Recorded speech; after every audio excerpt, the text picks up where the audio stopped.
Yo, what's up, everybody? Welcome back to Only Football. Tonight, we are talking Week 13 predictions for Sundays and Mondays games. We're also going to take a look at the playoff picture, where it stands, who's going to be in, who's going to be out. Kyle and I decide. We're always 100% correct, so Kyle and I are going to decide. And of course, what are we going to end it with?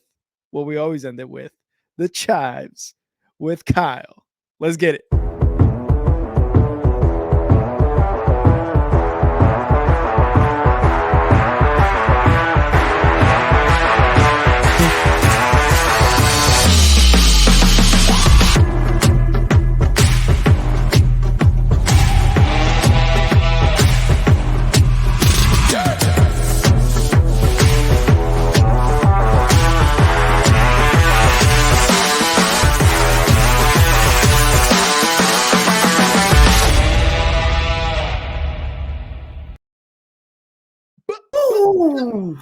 Ladies and gentlemen, welcome to Week 13 on the Only Football Podcast. My name is Rick. That's Kyle. I'm Kyle. That's Rick. Damn it. Today is going to be a good one because some of us, like Rick said earlier, we're going to be talking about the playoffs later. And to be quite honest, it's that time of year where, quite frankly, the playoffs have already started. Yep. Whether we're going to get in or not depends on what happens in these games. There's a couple teams, for instance, 49ers playing Philly.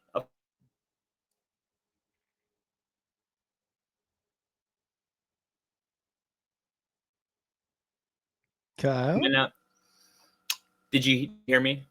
I did not. I'm sorry. I froze there for a second. No worries. So I was just saying, even like a game like the 49ers and the Eagles, where you're like, both are already in the playoffs.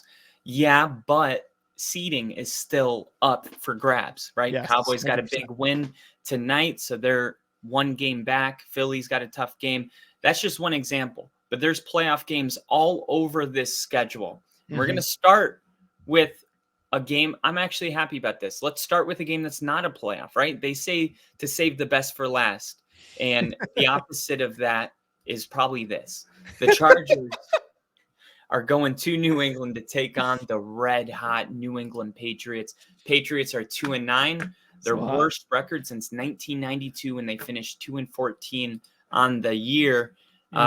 Things aren't really great for Bill Belichick. We don't know if it's going to be his last season. Chargers, Brandon Staley, his seat's hotter than it's ever been. And it feels like we've been seeing this for 2 years. But yeah, after Sunday's 20-10 loss to the Ravens, they dropped to 4-7. They have 4 turnovers, including 3 fumbles. This Chargers team seems like a team that should be playing a lot better, but yet they just shoot themselves in the foot. This is going on the road to New England. Belichick plays tough at home. I'm going with the Chargers. And simply it's because the Patriots, I believe, are probably the worst team in the NFL right now. They can't score. And on the other side of the ball, there's Justin Herbert. So I didn't have to think about this at all. Yeah, I didn't really have to think about this one either. This is in New England, but the Chargers are the much better team, even though they've had the season they've had, even though the defense has been as bad as it has been. The New England Patriots have had the worst season comparably, right? Like they are just like bad. They are so bad.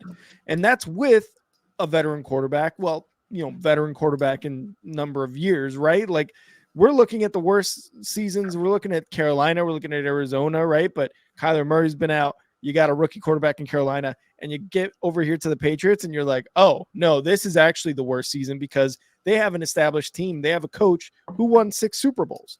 Again, this is easy. Not even against this defense of the Chargers can Mac Jones or Bailey Zappi or whoever the fuck Bill Belichick wants to throw out a quarterback do well against. Not even this offense can do that well against. The only thing that the New England Patriots have going for them is Ramondre Stevenson. That's it. That is the only thing they got. There's one more thing. What's that? They have a top 10 draft pick. They have a top 10 draft pick. That counts. Do you know Bill Belichick's only had that high of a pick? Right now they're slated to land the 3rd pick. They haven't had that high of a pick since 1993. And guess who they got? Bill Parcells was the head coach, and guess who he drafted? Number 1 overall. I don't know. Drew Bledsoe. Oh, Drew Bledsoe. Yeah. And then Because he the was other there. time was when Tom Brady tore his knee. They got a really high pick not really high. What was the other year? The other year they got Richard Seymour, number 6 overall. And they got Jared Mayo at 10 overall. So one Not thing terrible. you can say for sure, we talk a lot of shit about New England's drafting, but when they're in the top 10, they've been hitting out of the park. So I just want to throw it out there. That's one thing going for them. They could land Caleb Williams, to be honest. They could. That could be a very real possibility. But yeah, I mean, I guess during the season, Ramondre Stevenson is the only thing they got going for them. Mac Jones is terrible.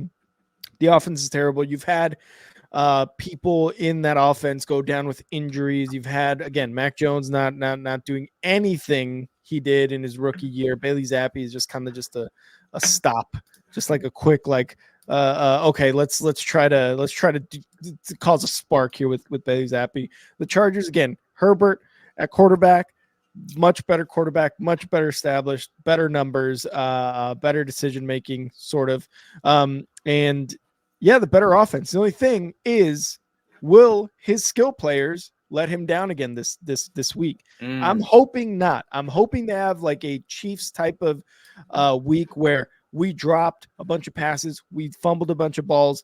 Now we're gonna not do that. We'll do one drop the entire game. We'll see how that goes. And obviously Herbert's having a tough time and Staley's having a tough time. Again, hot seats on both of these sides of the field for sure. But I got the Chargers winning.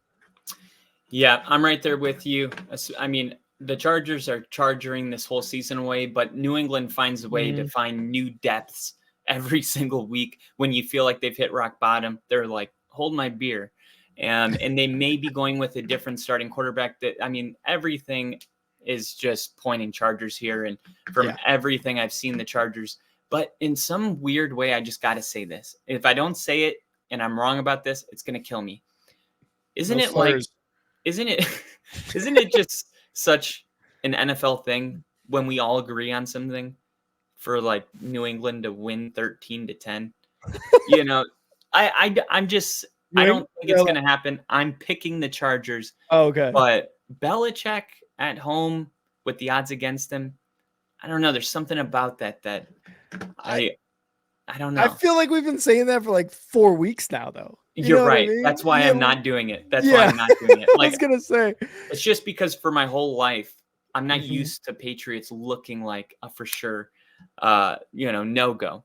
And for most of my life, the Detroit Lions were bad. The Detroit Lions are now good. The tides have changed. They go into New Orleans like bad loss on Thanksgiving. Let's just call it what it is. Bad almost loss, but great rally against the Bears. Great win against the Chargers. Now, I did believe that Chargers game took a toll, so it rolled over to the Bears game, and the Bears game rolled over to the Packers game. Now you got 10 days of rest. I think Detroit's going to come out firing. I got Detroit in a big win. Yeah, I'm believe. Let me just double check myself here. Yeah, I got the Lions as well. Now hold on. No, I shit my pants. No. I just did it in a split second. It just came out. Real quick, have you seen Whitest Kids You Know on MTV? Oh, of course. You know the one where he falls asleep and he's like, I fell asleep and I got poop on my face in this meeting.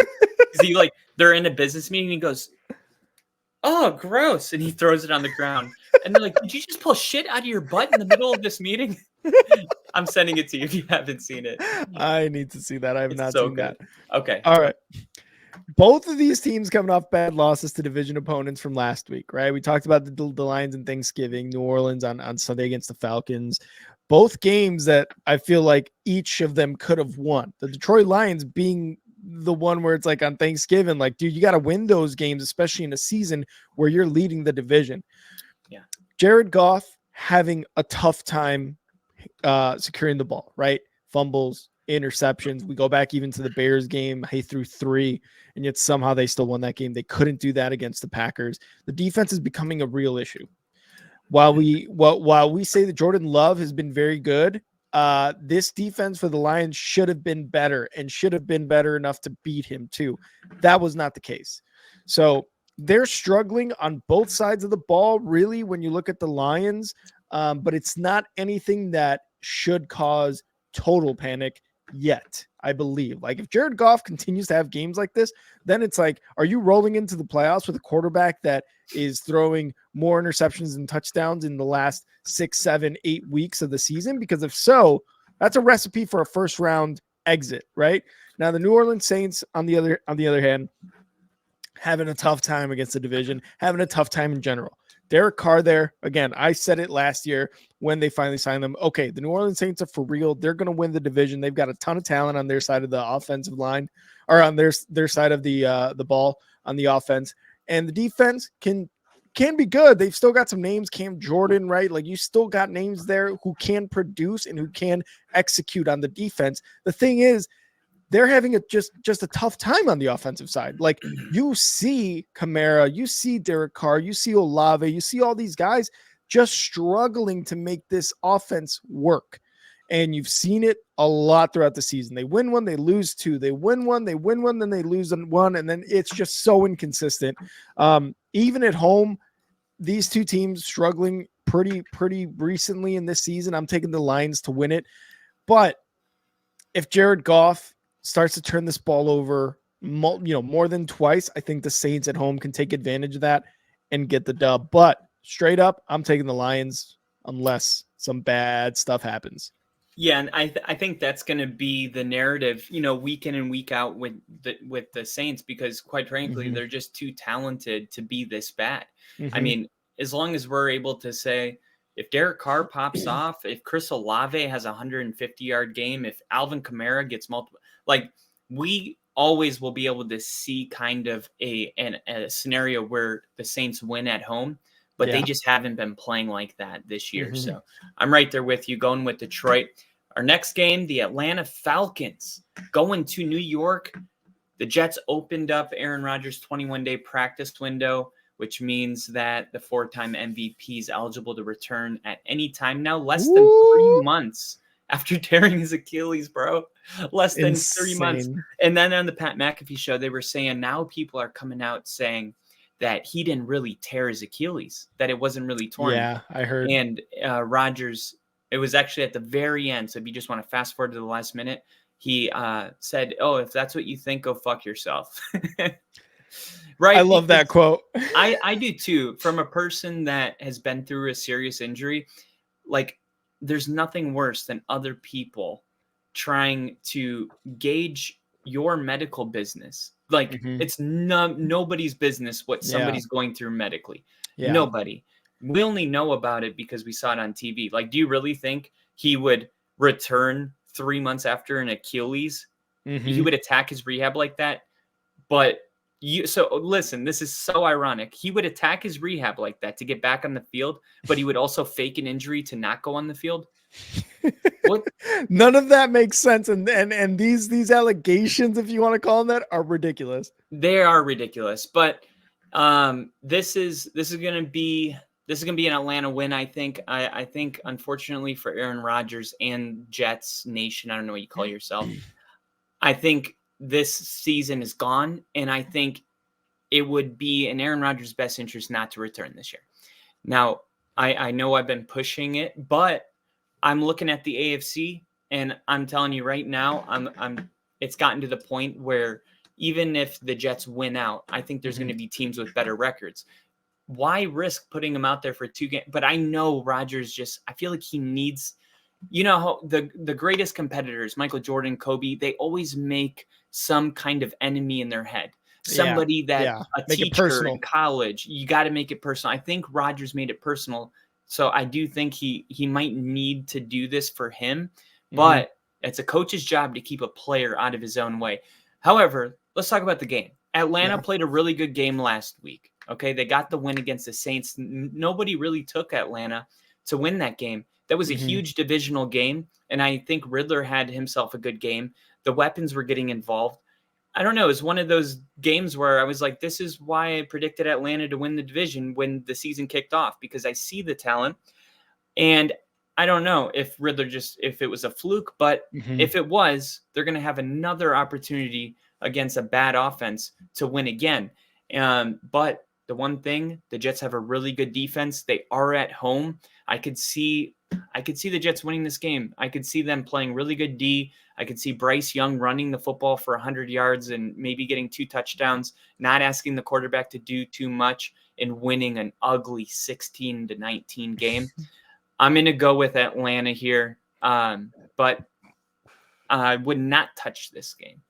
Yeah, I had such a tough time with this one. And you mentioned the Falcons' good win against the Saints last week, while the Jets are just kind of their season's in the toilet, man. It really is. But I got to go with the Jets in this one. I think the Jets are actually going to take the dub at home. I think the defense is still very good, borderline elite, right? Like they're that good. It's just the offense cannot do anything at all.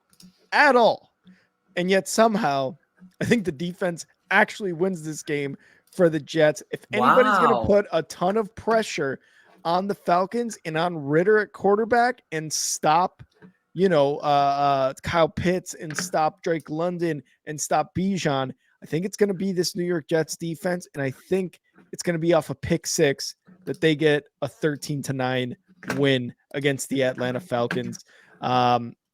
Yeah, that's what I got, man. The Atlanta. I don't want to touch this game. I don't really have much to say about this game. If Ritter's a quarterback, It could be Heineke at this point. It to me, it's just this Jets defense is too good, and I think they're going to win it. Tim Boyle, I assume, may start. It depends on how again Aaron Rodgers wants to come back or whatever. Regardless, it's not a good game. It's not something you want to watch. I'm glad it's in the early slate. Yeah, in Rodgers, I'm assuming he's coming back next year. So if that's the case, Yeah. and the season's over, I don't, Why? yeah. And that's why I love Bill's comment. I put it up here. He said, put him in for one snap and pull him. He gets his mental win. True. Honestly, that is, that I agree with that all the way around. And I don't even Yeah. think it's corny. I think he should be rewarded for the way he attacked his rehab. Mhm. And they should put him out there for a snap, and he'll get a standing ovation in 2024 will be the Jets year.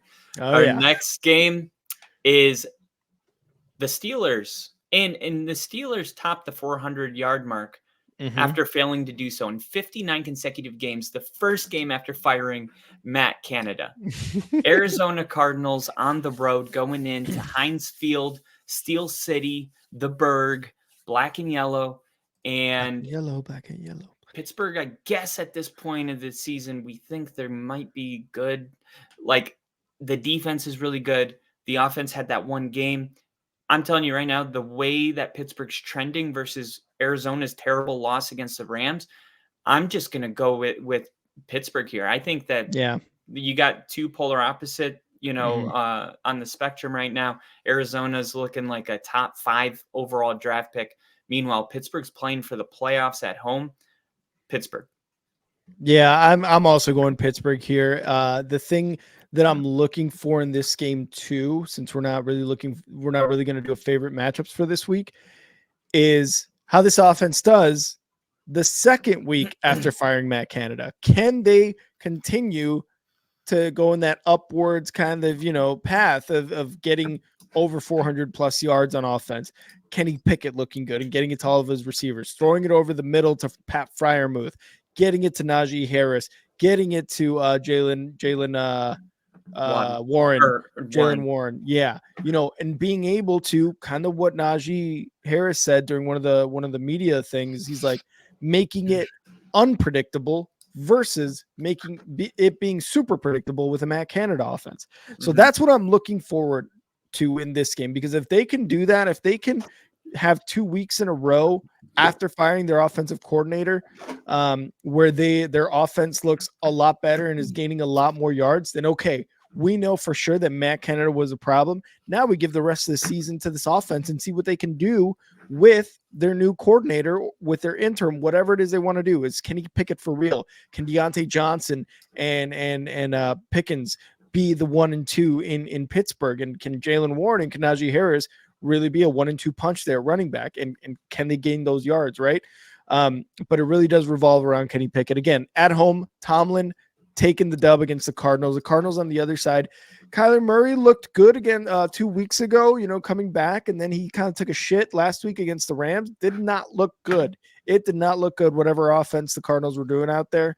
But Cardinals are a top 5 draft pick right now. That's where their season's at. That's kind of what they're, in a sense, playing for. If you're management and if you're ownership, Kyler Murray still wants to prove that he's going to be a franchise quarterback, that what the deal that they signed him to is going to be worth something. So I think he's still going to go out there and try to ball. Like there's no part of me that thinks he's just kind of giving it up. I think he's going to go out there and ball, and he might throw for a couple touchdowns, but I think the Pittsburgh Steelers are going to win like 24-14, 24-13, something like that. All right. Our next game is my upset of the week. The Indianapolis Colts going to Tennessee. Mike Vrabel's great at home. Like really good at home. I think last week a lot of people weren't picking them to win. They won at home last week. Let me see. I forgot who they played. The Tennessee Titans played the Panthers and won 17-10. Okay, so barely winning over the Panthers, not encouraging at all. Indianapolis, meanwhile, has one of the best offenses in the league. Shane Steichen is the guy for the job. It almost makes you wonder what would have happened if Anthony Richardson didn't go down. Yes. And it looks like the Colts, man, they're a serious playoff contender. This is one they have to win. And I think Tennessee I'm seeing what do you call it? Playing spoiler? Playing spoiler, yeah. Playing spoiler. I could see Tennessee at home with the crowd in their back, Derrick Henry having a big game, and in Indianapolis just after the game being like, "Oh my God, we had the playoffs, yeah, but we lost to the Titans." And it's like, well, it's the Titans and Mike Vrabel and Derrick Henry at home, and it's a divisional game. It's definitely not the popular pick. That's why it's my upset of the week. I love it. I'm actually going the opposite way. I'm taking the Colts to win this, to really cement themselves as, like what you said, a real playoff fringe caliber team. Not really fringe, but they're going to probably be one of those top. Yeah, they're going to be one of those wild cards. I think I'm going to call it now and say the Colts are going to be in the playoffs as a wild card. Fuck. You know what that means for me, right? Yeah, that the Steelers are gonna lose out and then the Broncos are gonna get in. Okay. Oh, guys. Oh, no, I like that. Not too bad. Good prediction.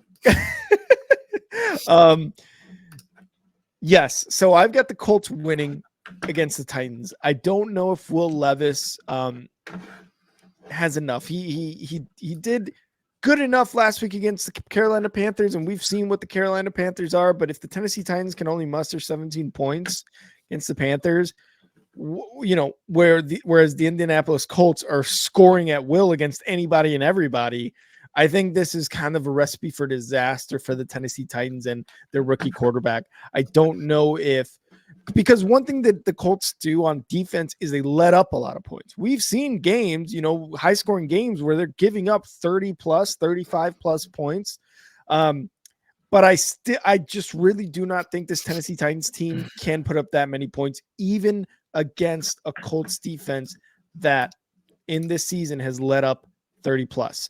I think it's going to be, I don't know if the Indianapolis Colts go past 30, because I think what they're going to do is they're going to get a comfortable lead and take their pedal off the metal, if you will, and maybe win 28-13, probably a 2-score game, I would say. And Gardner Minshew, man, he's looking really good as a backup right now, but I don't know. He might be signing somewhere. It might be some sort of Geno Smith type of career revival he's having in Indianapolis. Can I interest you in Derrick Henry for a second? He's had 4 consecutive games with 76 yards or less. Ooh. The Colts' run defense has been one of the NFL's worst, allowing 129 yards per game, 26 in the NFL. Mm-hmm. I think this is a game Derrick Henry goes off. I think he runs for $120, multiple touchdowns. I mean, that's the only way this team's going to win. Let's be honest. That's true. That is 100% true. And Shaquille Leonard, linebacker for the Colts, just retired, got released, something cut. I don't know what it was. Either way, he is no longer on the Colts. Obviously, injuries and stuff like that, but a huge blow to that defense. So might get worse or it might get better. We have the Denver Broncos to look at like that, right? You get rid of a Randy Gregory, the defense elevates and looks better. Can this be something that the Colts can take advantage of, or will it just get worse? I'm still taking the Colts, but if Derrick Henry does go off, not surprised by that at all. Yeah, I think I should probably start him this week. What do you think? Over Yeah, Brees probably. Hall? Over Brees Hall? Ooh. Oh, god damn. Maybe. I don't know. I really don't All know. right. Maybe's good enough for now. I'll ask you every night until Sunday. Um, our next game, the Miami Dolphins going to DC to take on the Commanders. Miami's been playing good ball.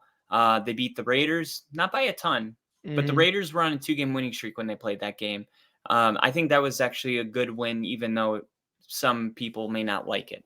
Then after that, they destroyed the Jets on Black Friday. That was a great win. Yeah. And Miami's going to win this game. They're going to go to Washington and win.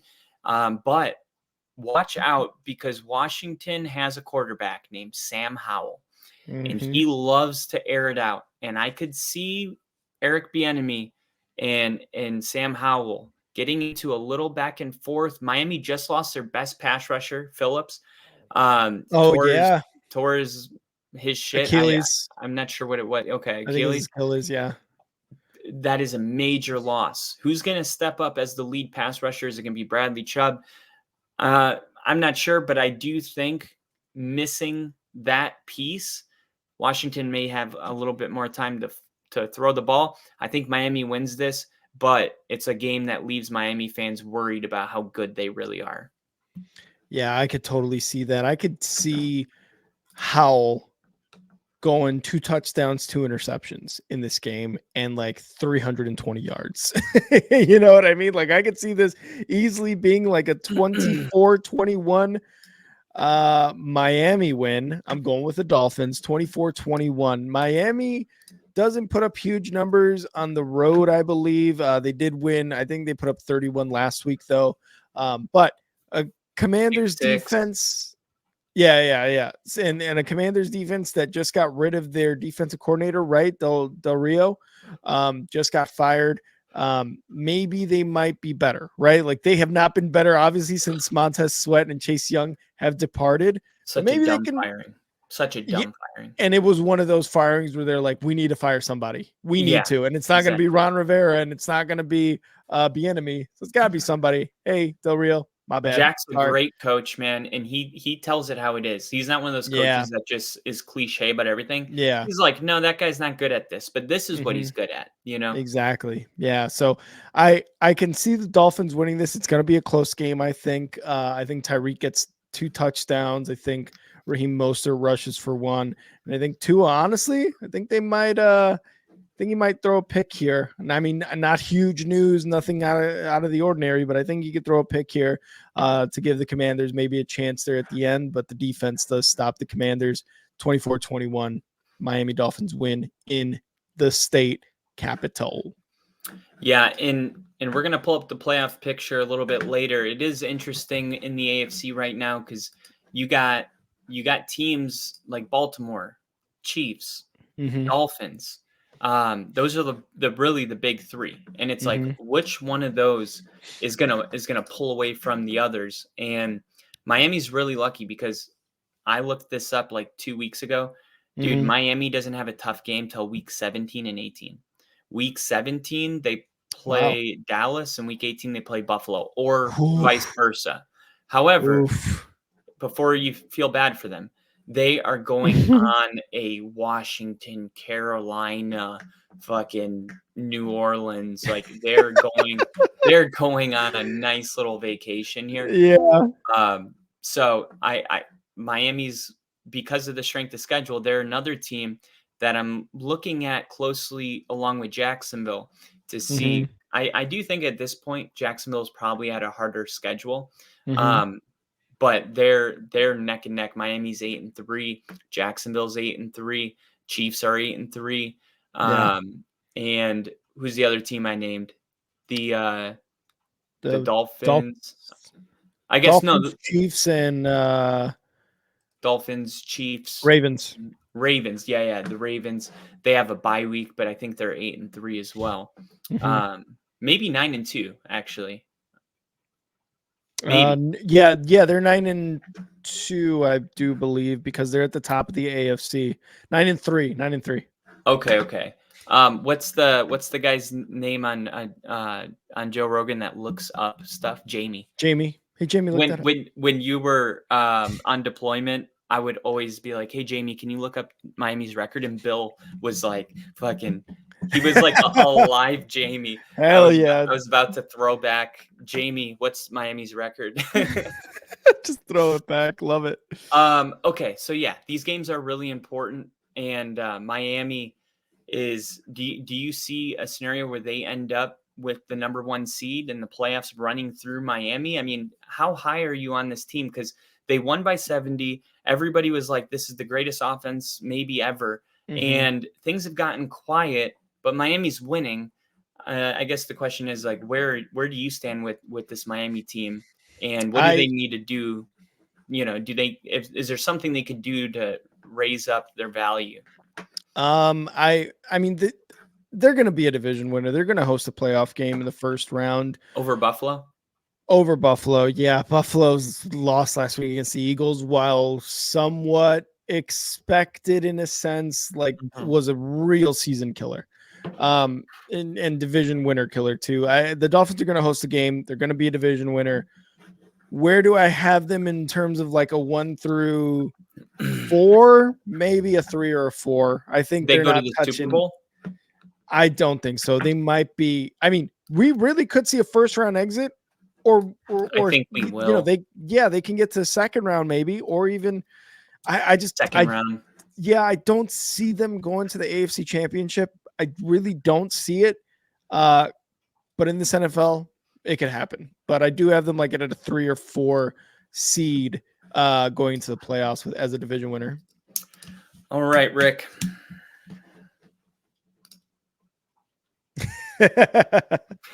You got the Denver Broncos, the hottest team in the NFL. Actually tied with the Eagles. The Eagles and Broncos are both on 5-game winning streaks. I mentioned it earlier. The Broncos beat the Packers. That was awesome. They beat the Chiefs. I'm going to say at this particular moment in time, this is the hardest game. And I'm not just trying to talk this game up. Dude, I watched Houston Jags.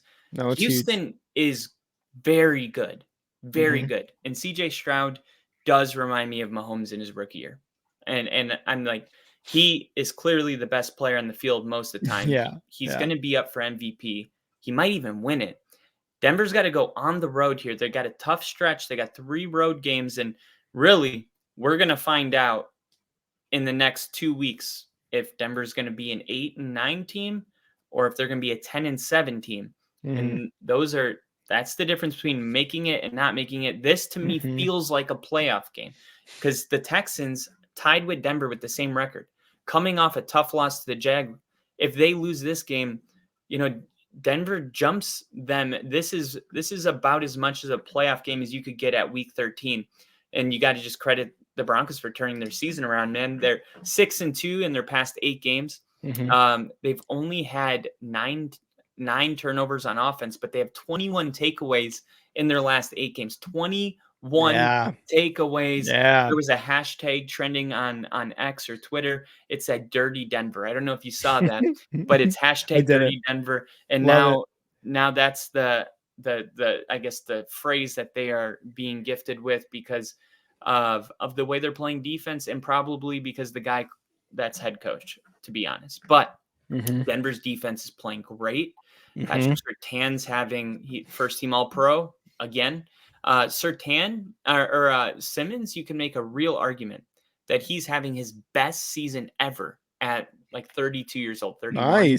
Nice. So I mean, I just feel like Denver's kind of tapped into who they are, and what I'm seeing though is that they're getting better every week.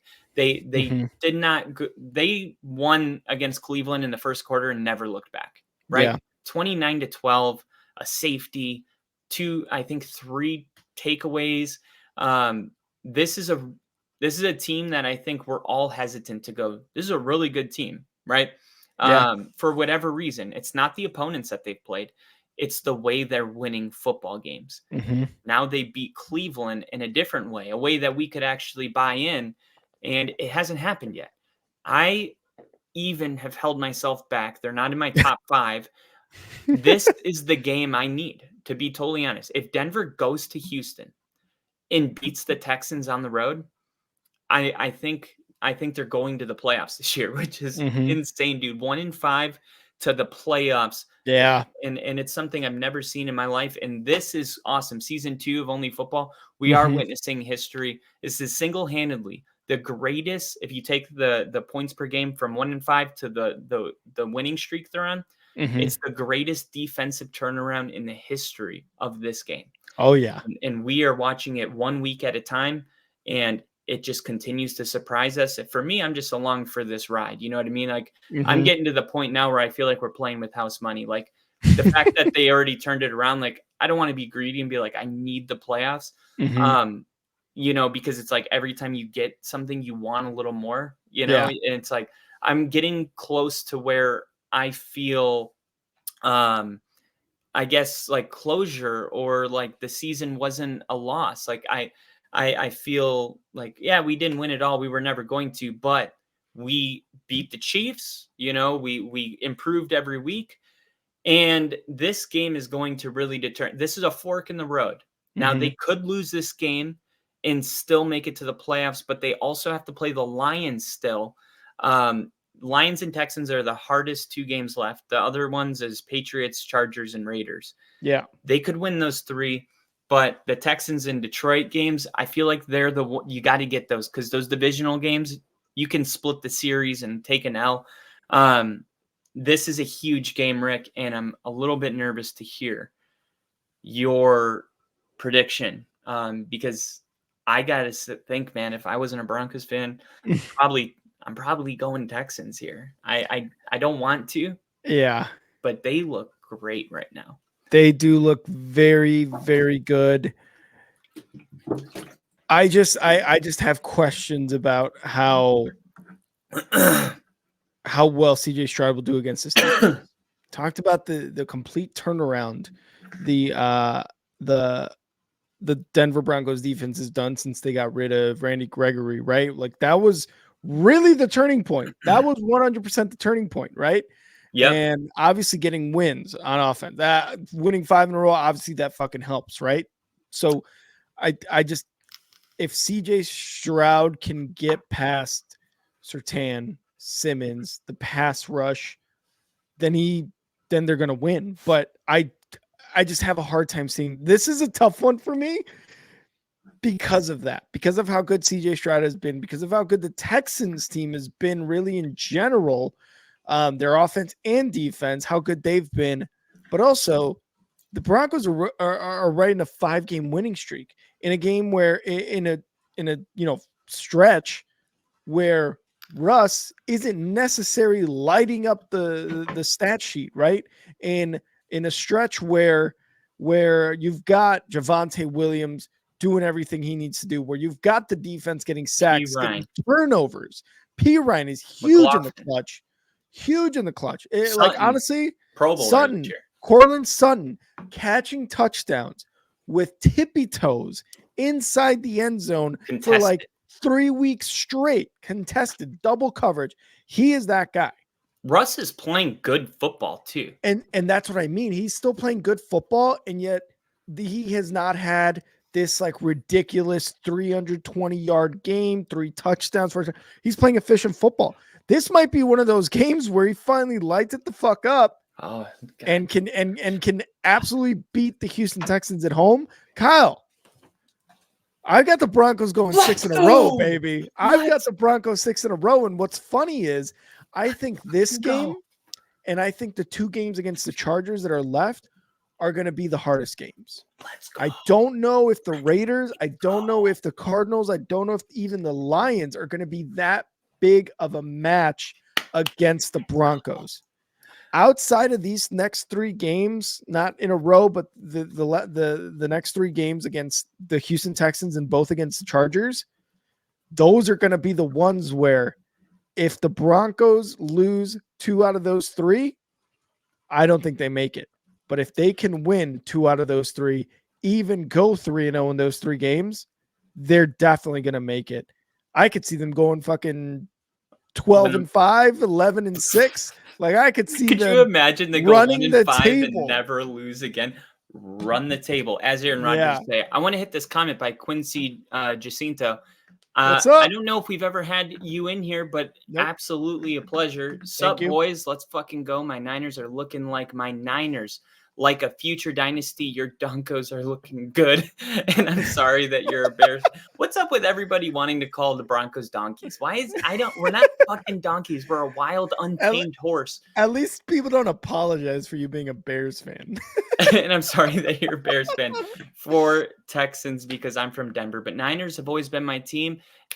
Quincy, I think you're going to be really happy to know that I had the 49ers number 1 in the NFL on my power rankings.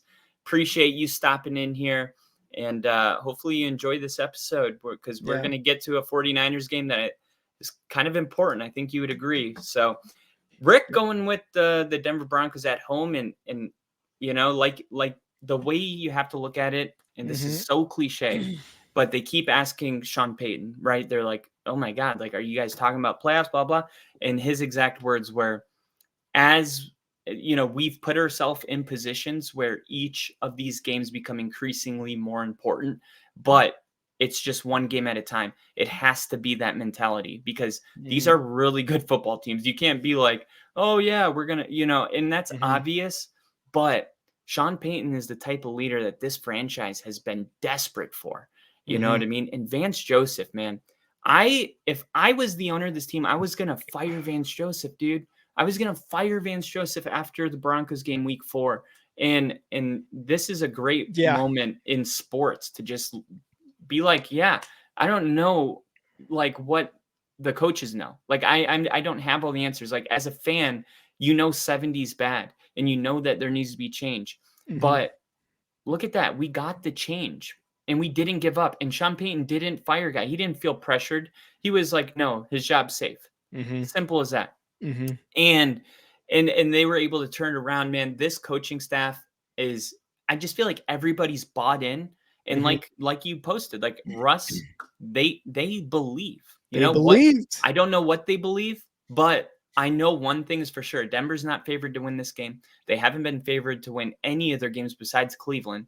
And Denver's really embraced the underdog mentality. If I could have it my way, keep favoring the teams that are playing the Broncos because this team is thriving off of that. And hopefully Sunday will be another example of that. This is going to be real quick. This is going to be a close game. Another nail biter. Oh, you're going prediction score here? I'm going 27-24 Broncos. Yeah. Yep. No, man. Is it going to be one of those blood pressure games? Yeah. Yeah. Oh, yeah. I guess we're due for one. Last week was pretty, we were on a cruise. Yeah. We were fucking drunk. It was nice. It was so nice. It's good to have one of those once in a while. 100%. Here's a game that's not good to have ever. Carolina going to Tampa Bay to take on the Pirates. Going to Tampa into the blazing hot Tampa Bay area. I'm trying to hype it up. I got the Bucks winning this game. Now, here's my one thing I will say. If you're betting on this game, one thing you need to keep in mind, teams tend to win immediately after firing their coach. Matt Canada gets fired, they get 400 yards. Josh McDaniel gets fired, they win 2 in a row. Last year, fucking Jeff Saturday took over for the Colts. Got an emotional win And almost beat Philly. I mean, Philly had to come back in the second week of Jeff Saturday just to win barely by the skin of their teeth there's something empowering of when you fire a head coach, because it's kind of like all of the people. Mhm. It's like when you vote for something, it's empowering. It's like, hey, we believe in each other, and we got our head coach fired, maybe potentially, because this is what we wanted. Like, Yeah. when you lose the locker room, it's over. And I believe probably this is what the Panthers wanted. I don't know Frank Reich, but I know that he's been failing a lot lately. Rodgers said he's a great head coach. I have no idea. He doesn't seem like a great head coach, right? He was bad for the Colts. Now he's bad Yeah. for the Panthers. And look at Shane Steichen. He's having a Mhm. ton of success right away. Mhm. Mhm. Um, because of that, I'm a little scared to take Tampa, but Tampa being at home is that little umph I need to stay confident with my pick. I'm taking Baker and the Bucks at home. Yeah, this one is pretty easy for me. It is Bucks. It is Baker and the Bucks at home. Uh, there's nothing. I don't know if there's enough, even after a coach is firing, that the Panthers can do offensively or even as a team that could get them a win at this point, man. It's tough to do it when your number one wide receiver is Adam Thielen, right? Like, don't get me wrong, he's a good veteran and he had a lot of good years in Minnesota. I just can't see them winning with him there, right? Like, they have a good, solid young defense. They're going to build off of that Good night, in the Bill. draft. Bill, see ya. Hey, feel better, Bill. Feel Yeah, better. get well. Get well. Get well, man. I just, they got a good young defense. They're going to build off that. The Panthers, I feel like, are going to be one of those teams that look like complete dog shit right now. But in 2-3 years, we're going to be like, okay, that part is over. And and the firing of Frank Reich, just like it had the same effect it had on the Colts last year, it's just going to be a positive and a step in the right direction. Um, and this isn't any shit towards Frank Reich, but it's just you're just not a coach. You're just not head coach material, man. Your offense was bad. You took plays away. You brought them back. Like it was just a bad relationship there in Carolina with Frank Reich a year after being fired. For the Tampa Bay Bucks, they've found ways to win against teams, and I think they're going to be fine. I don't think they're going to struggle really. If anything, Baker might make it hard on himself and on his team to win this game. I still have them winning though, just because again, like I said at the beginning of this, I still don't think the Panthers have enough to make it that difficult. It's going to be the Bucks are either going to win this game or they're going to lose this game. Carolina Panthers are just kind of in it for the ride. See what happens. Just enjoy the ride. Yeah. Right? The ride of suck. All right. I think one more thing I want to bring attention to in this final stretch of game, we got to remember Baker's playing for his career, not playing for a playoff, or he's playing for, I'm either going to be a backup for the rest of my life, or I'm going to put something on film in these, next 4 games that is going to make some team, because there's always going to be some team confident enough to, to say, hey, I'll take this guy on my team. So I'm actually pulling for Baker. I don't know why. I guess I'm always just pulling for teams. You know what I mean? Yeah. So He's a likable guy. He is. He wasn't, but I feel like neither was I when I was his age. You know what I mean? Like, there's something about growing up, where you got to give people a little bit of grace. Yeah. All right. Our next game, I'm fucking actually stoked for, and this is not sarcasm at all. The Cleveland Browns going to LA to take on the Rams. This is a very important game. Yeah. Actually. Yeah. Yeah. You got 2 teams in very similar situations. Now, Cleveland has more wins, but the NFC is weaker. So these are 2 teams. Whoever loses this game, we're going to drop their percentage of playoff probability a ton. The Rams are coming off 2 big wins. They beat Seattle, then they beat the piss out of Arizona. Now they're back at home. Cleveland doesn't have a quarterback. I'm taking the Rams to win this game. Cleveland has been able to get through a lot of ugly games and win, but that only lasts for so long. especially if you don't have, I don't know, Deshaun Watson available. Yeah. Your quarterback's not even available. They're going to have to go with Joe Flacco, most likely, because DTR probably won't clear concussion protocol because of dirty Denver. But I don't think Joe Flacco has much ball left, to be honest. I mean, he did have a great comeback win week 2 last year where they kicked an onside and did that whole Yeah. thing. And Yeah. there was a great moment. Actually, he was playing for the Jets and they were playing Cleveland. So if anybody knew that he had ball left in him, it would have been the Browns. So That's true. they pick him up. I don't know. I think Cleveland has, if they had Deshaun Watson, I think they'd be a top 5 team in the NFL. There's no replacement for the most important position. The quarterback's the most important position in any sport, in my opinion. They touch the ball every single snap. Cleveland does not have one right now, and the Rams have a good one. I'm trusting Matthew Stafford at home. I think the Rams get a big win and put themselves in the playoff hunt. Yeah, I low-key actually wanted to make this my game of the week. Low-key, but I did not.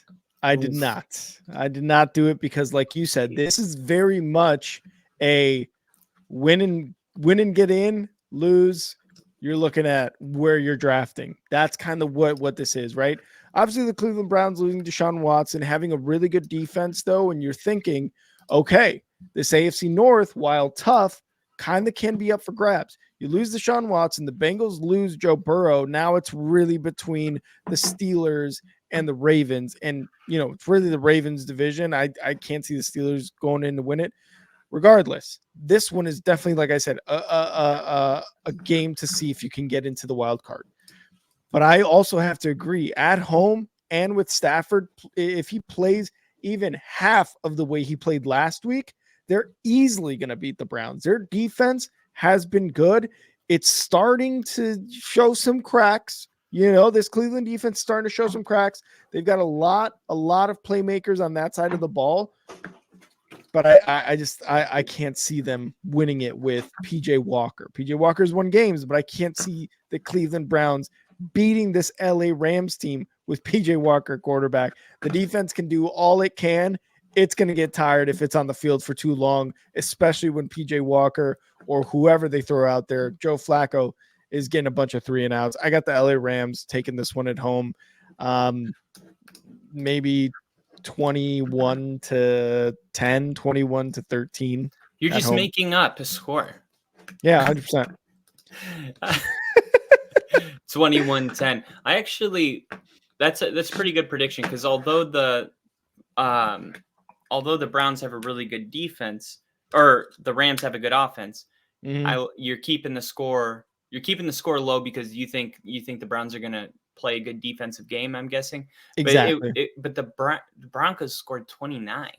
You know what I mean? Like, yeah. I think because I've had a team last year with a great defense, lost a lot of games. Oh yeah. And this is the time of year where implosions happen.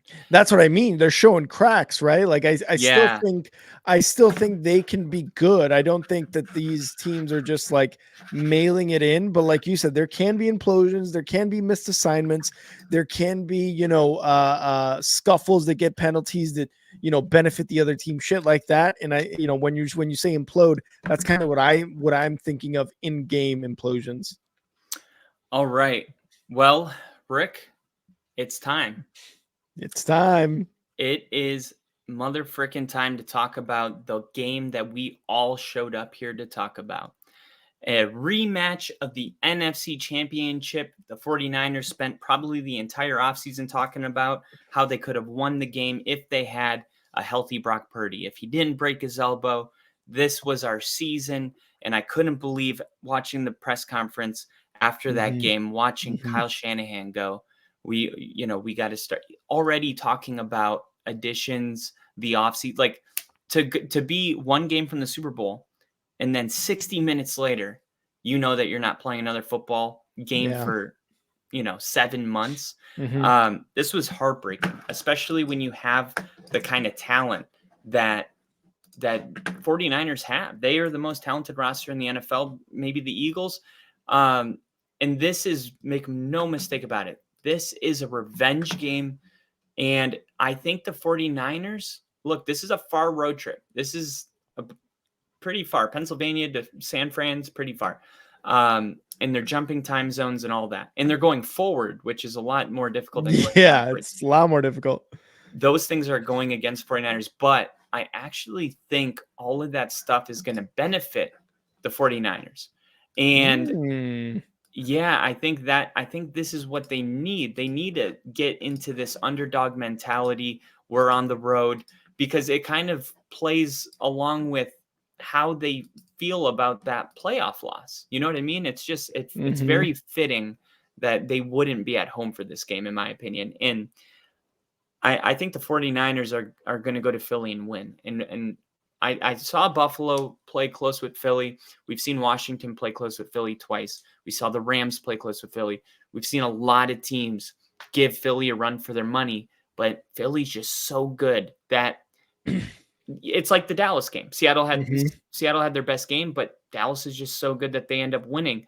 That's been going on with Philly this whole season, but they haven't played a team like the 49ers. So I get the whole thing. Like, it's probably going to be close and Philly's probably going to win because they win all their games. But this is the one team where Philly isn't on their P's and Q's and they don't come with swinging, and they will. They will. My prediction is that no team is sleeping. No one gets like the better, of somebody. I think this is two teams that are going to go at it in a physical game.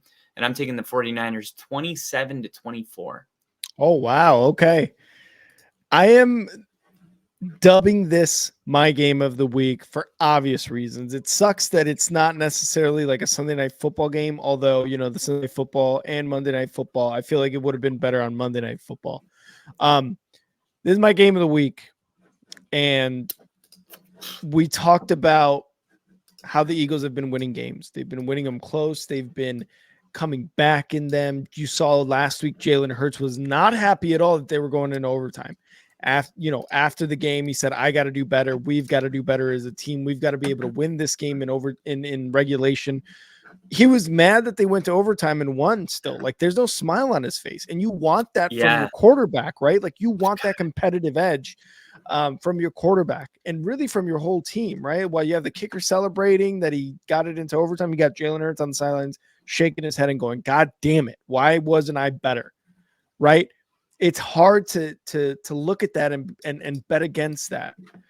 But I'm going to do that with the 49ers, man. I am picking the 49ers to beat the Eagles and give them their second loss of the season. Wow. We talked about it. But you had Philly ranked higher on your power ranking last week. Yeah, for sure.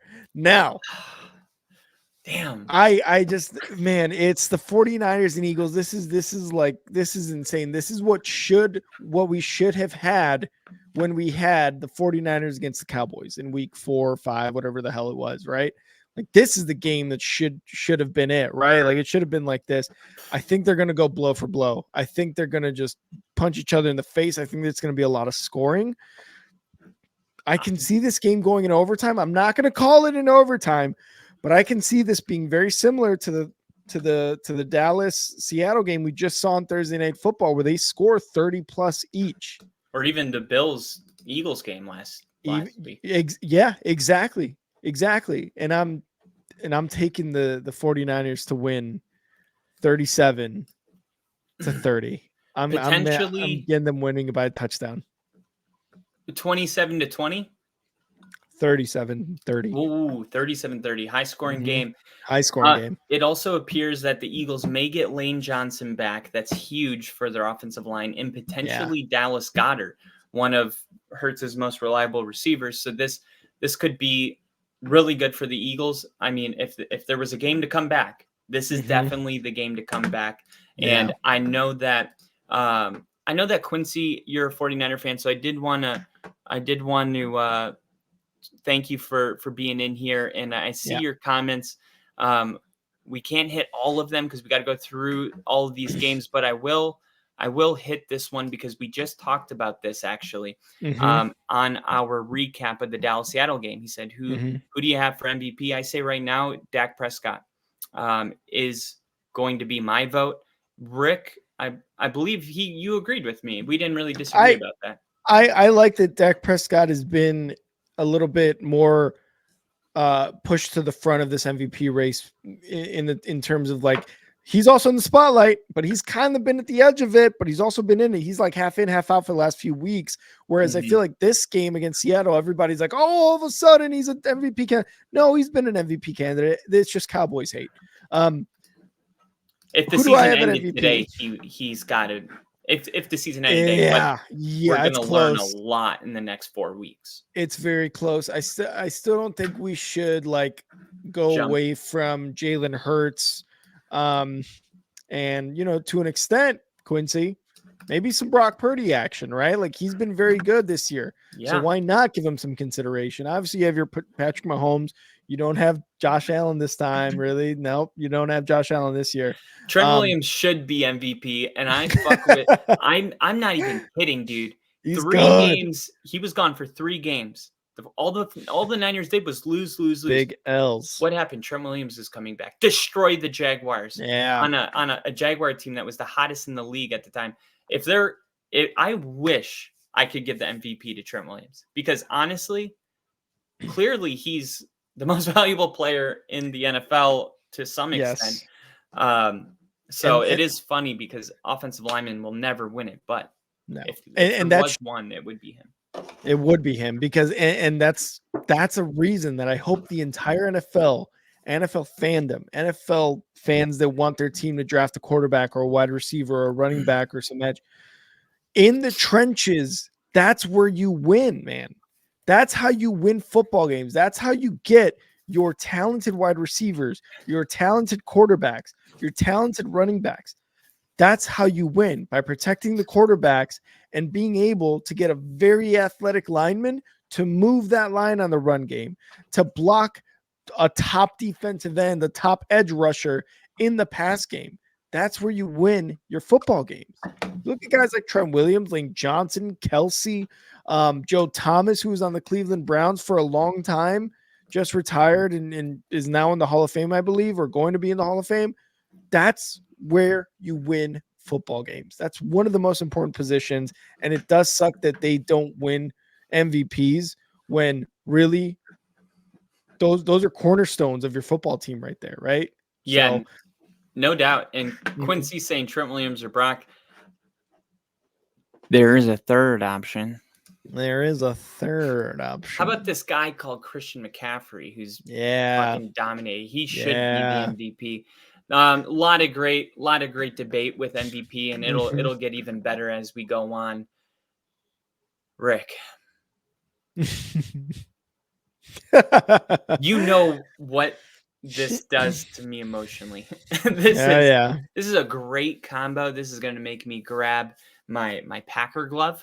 This is going to make me. This is going to bring the cheese head out. This is going to bring the cheese head out of me. This is one of those games where it's gonna. If somebody doesn't see all this stuff behind me, they would think I'm a Packers fan. And I love the Packers right now. They look really good. They had Jordan Love kind of a roller coaster. So start the season, 6 touchdown passes in his first 3 games. Then they start a losing streak that ended, I believe, with the Denver Broncos. They went on a long losing streak. Then they get a win, and then they get a good win. Who was the win before the Lions? For the Chiefs? No, it was for the Packers. They got a win, and then they. I can't remember. I can't remember. It was It didn't matter. It was week 11, but it's one of those things where I like have to look it up really quick. Week 11, the Packers they won against. They beat the Lions week 12, and then week 11 they beat the Chargers. That's who it was. What the fuck? How do I forget that? I've been talking about the Chargers. Yeah, the Chargers. Yeah. Literally been talking about that in this episode. So, all right, let's talk about this game. This game is very important to Green Bay. Their playoff hopes are alive. Seattle lost. Seattle's going to lose probably next week and the week after that. They're going to trickle down just because of strength of schedule. Packers, they have no easy win. Okay, this isn't like, oh, the Packers got a toss up. This is going to be a very hard game. This Mhm. game is in Lambeau Field, and Lambeau Field's different in December. It is. Oh yeah. It is a the frozen tundra is a Mhm. real home field advantage, and right now, Jordan Love played a game against the Lions. If you watched that game, Jordan Love looked like if this is the only game you saw, you were like, "That's so Raven." You could see the future when Aaron Rodgers went to the Jets. If that's the only game you saw, you would be like, "Holy shit, we're gonna stay. We're gonna. Yeah. We got a third. We got a Yeah. third. There's a trifecta going on." Yeah. And I don't think that is crazy to say. I said in the beginning of the season, I think Jordan Love's going to be a good quarterback for the Packers. I've seen enough from him in the Philly game last year, and it looks like he's improving week in and week out. Now, the Mhm. quarterbacks that you really worry about, they don't improve week in and week out. Mac Mhm. Jones isn't improving. Kenny Pickett's not improving. Mhm. Um, Russell Wilson's improving. Jordan Love's improving. Great coaching. The Packers are coaching all the Packers, even the defensive coordinator. They got a lot of young talent flying around on the. This is a new era of Green Bay Packers, and I think this is going to be the statement win that really kind of catapults the Packers to just more consistent football ahead. I'm taking the Packers to beat the Chiefs at home. Don't You're hit the panic insane. button on the Chiefs. Insane. You said that when I picked them over the Lions. Yeah, no, I like to say that. um, no, this is not an easy win for any Mhm. team. So I mean, I'm gonna see really quick what the spread is on this game or what the line is, just to see what they're feeling. So Packers plus 6.5. okay, so yeah, I mean Yeah. the Packers they're not even a full touchdown underdog, but they Mhm. are an underdog at home, which is 6 points. But this game that Detroit game is just such a confidence boosting game. Like I just I could see that kind of just rolling over. The vibes are good. Bad teams are vibing right now. Yeah. You know what I mean? It's just that That's so true. bad teams are kind of vibing right now, and great teams are struggling and they're tired. And they Mhm. are. They're tired of fucking battling with the Bears and you know what I mean, and barely squeaking out wins. Panthers and fucking Yeah, I, I, I, I'm taking the Packers at home to upset Kansas City. This is going to be the statement game of Jordan Love's career, which is funny because he got his first start 2 years ago when Aaron Rodgers immunized, the not immune. vaccinated, Yeah. whatever. He didn't.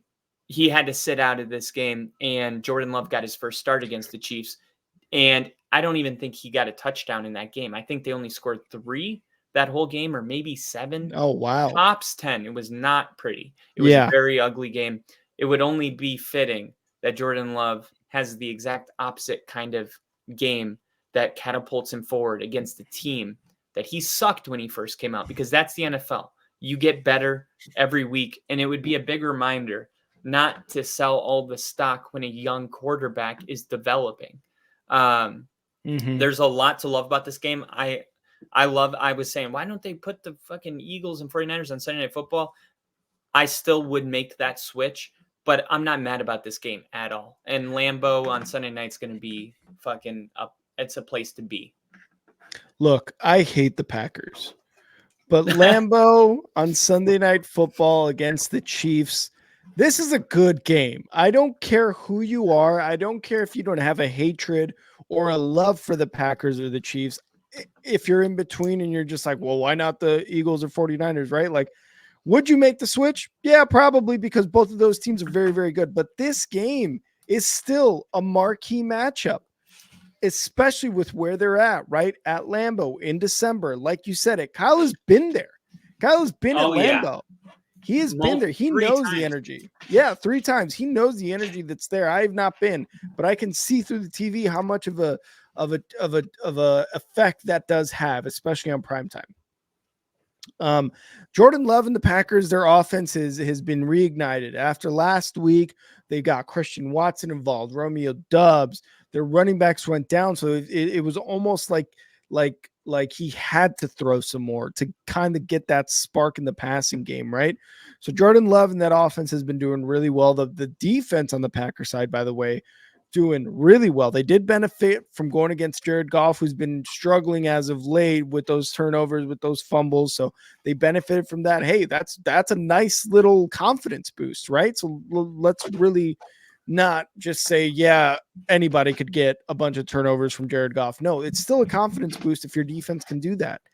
The Chiefs coming off a big win against the Raiders, division rival, after they lost it close against the Eagles the week prior. Patrick Mahomes in the MVP race. Not a great season.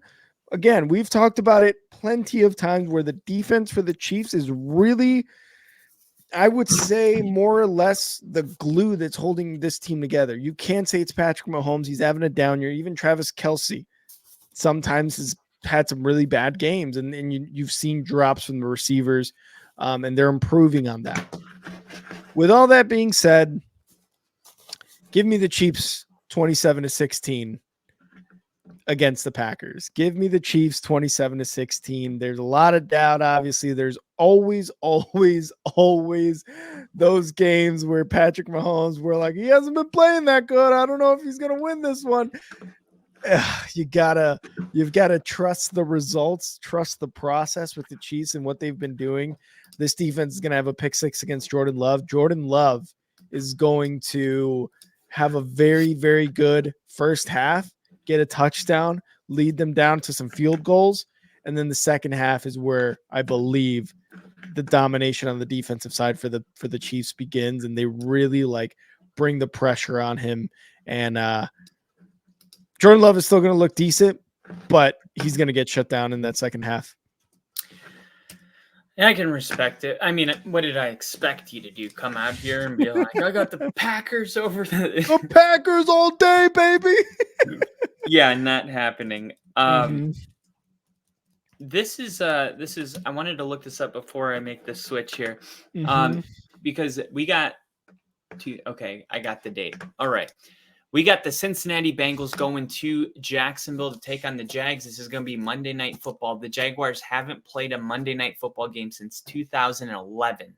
Wow. So it has been a very, very long time. The Jags are the better team, right? They're the one that has a quarterback for, playing. Since he's got a good team, man, it's just such a shame that Joe Burrow got hurt, because what a game, dude. Yes. What a game. Could you imagine Joe Burrow versus Trevor Lawrence? Could you imagine how freaking against David Gerard, against Blake Bortles, against Brian Leftwich? No, this game's gonna be a good game. Jaguar fans, they deserve it. They better get used to primetime football games, because they got themselves a quarterback that's going to keep them in primetime at least once a year moving forward. I'm taking the Jaguars to get a big win at home. This is going to be my big margin win. I'm going to go Jaguars 34 to 10. Woo! That's a big fucking win. That's 24 points. That's 4 scores, Kyle. Yeah, I've never seen this from Kyle. Duval's going to be lit, dude. Oh, Duval is going to be insane if a score like that happens, and I can totally see that happening too. Like you said, it sucks that Joe Burrow is not, healthy for this game. Obviously, he had a season-ending injury, a couple weeks ago or so. So you're going to have Jake Browning come out and try to work a miracle against this Jaguars team. The thing is, I could kind of see this. I could kind of see this happening, where the Jacksonville Jaguars struggle against the Cincinnati Bengals. And ask me why, Kyle. Why, Rick? For no reason at all. For literally no reason at all. Somehow Trevor Lawrence will throw some picks. They'll get tipped. Passes will get tipped, and it'll fall into the arms of Bengals defenders. I just feel like that could be something that could happen. Jamar Chase goes off. Jake Browning has more time with him, more practice time with him this last week running with the ones. Joe Mixon only had 16 yards on 8 carries last week, and the Jags have one of the best run defenses in the league. Yeah, 100%. And I could still see something like the Cincinnati Bengals winning like 17-14 or something like You're that. like, yeah, I know. Fucking crazy, right? Yeah, I know. I had him on my fantasy lineup. Oh yeah, you did, didn't you? And I could see that happening. What I think will happen is the Jaguars are going to dominate this game. They're going to dominate Jake Browning. They're going to shut down Joe Mixon, like you said. They're going to shut down a huge portion of this offense. Jamar Chase, knowing that he is not their only weapon, but the big one that they got to worry about, going to double team him, going to make sure he has a difficult, annoyed day on Monday Night Football.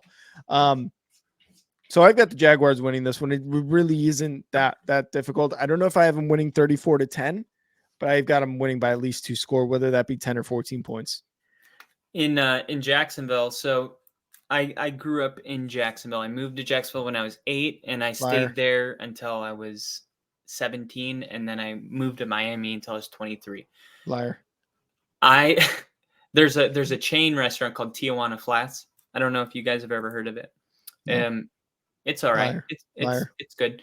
Liar. Me and my mom went to eat, and on a whim, we decided to buy Jags tickets and go to a game. I mean, it was like not planned. It was very sporadic, and it was like one of my favorite memories with my mom because she was doing it for me, that was the last time Jacksonville played on Monday night in 2011 against the San Diego Chargers.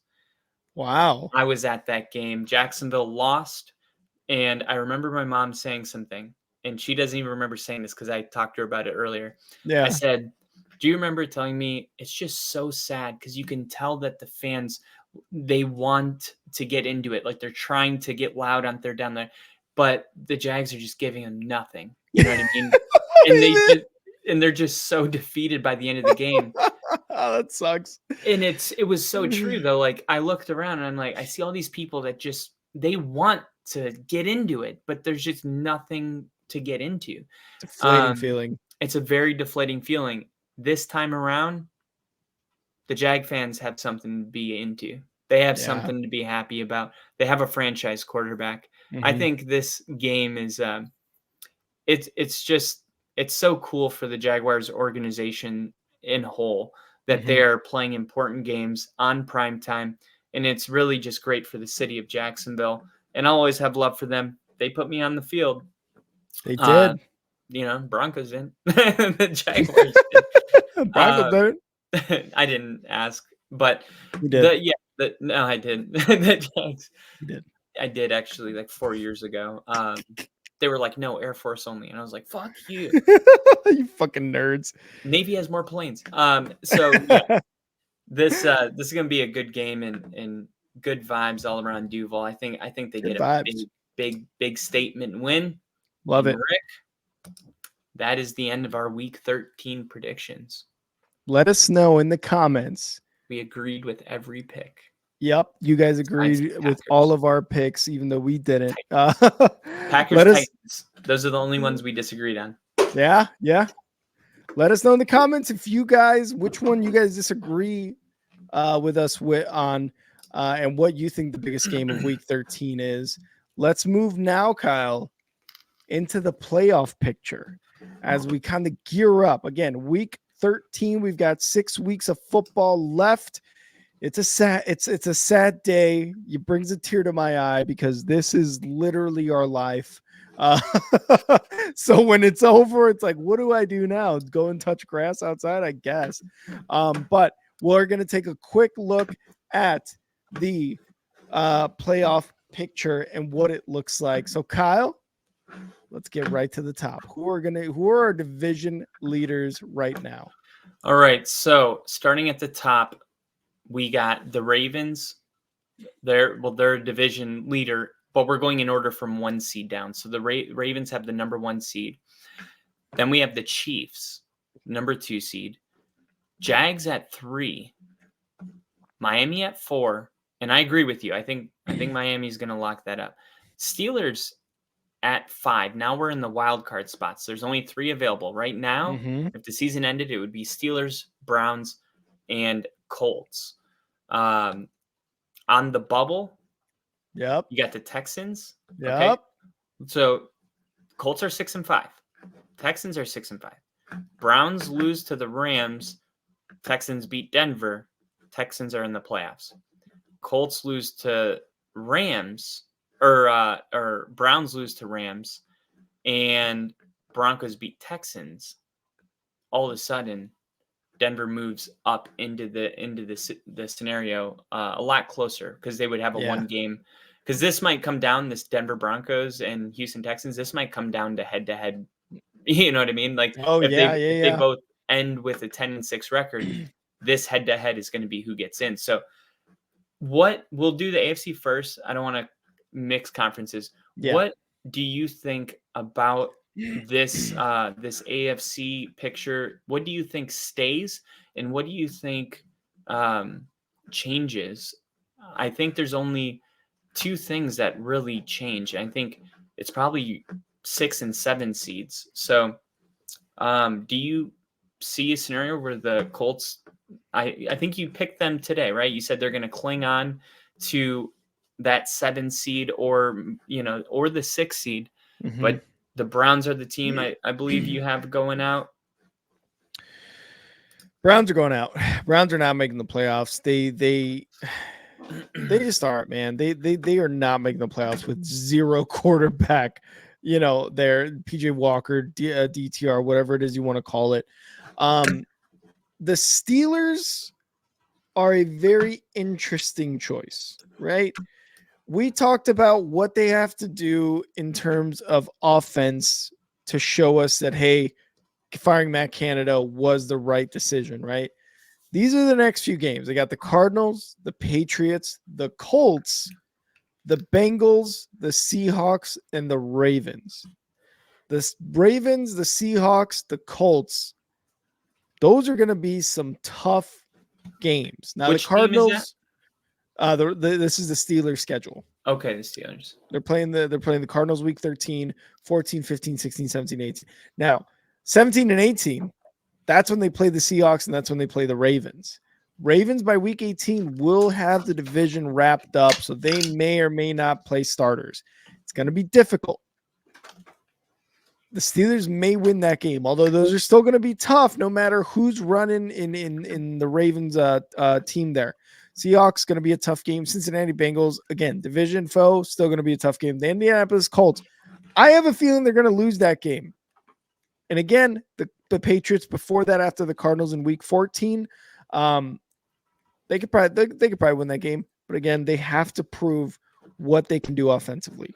So depending on those games against the Ravens, against the Seahawks, and against really the Colts, is going to determine whether they're going to be that 5 seed or not. Because if they lose against the Colts and the Colts are looking sitting pretty close to them, they could edge them out of the playoff spot.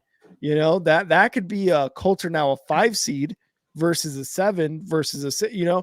I think the Colts are going to end up 5 or 6, really, when it's all said and done, because of how well their offense is played. So in terms of 5, 6, 7, who gets in? Colts and Broncos are my locks. Those are my locks. Wow. The Steelers, the Browns, and the Texans. The Steelers, the Browns, and the Texans. Yeah, it's going to be tough. I think the Steelers get in. All right. Now, here's what might be surprising. I think that the Steelers are going to win the division, and I think the Ravens are going to be the wild card. What? I know. It's insane. I can't believe it either. Crazy. So, You're crazy. No. Hear me out. The Ravens are 9-3. The Steelers are 7-4. So they're only 1 game back. Ravens hadn't had a bye week until now.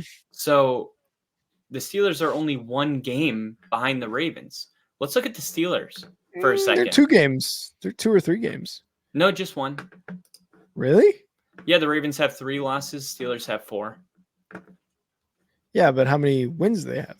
Well, there's a bye week for the Ravens this week, so it'll catch back up. So if the Steelers beat the Cardinals, they'll be 8-4. The Ravens will be 9-3. So they'll be one game back because the Ravens are finally. Okay, so we're assuming they're already winning this week. Obviously we predicted it, but we're just like we're okay. I get you. Yeah. I mean, but you wouldn't count the bye week again, like just because the Ravens haven't had a bye week. Exactly. That's why they have 9 wins.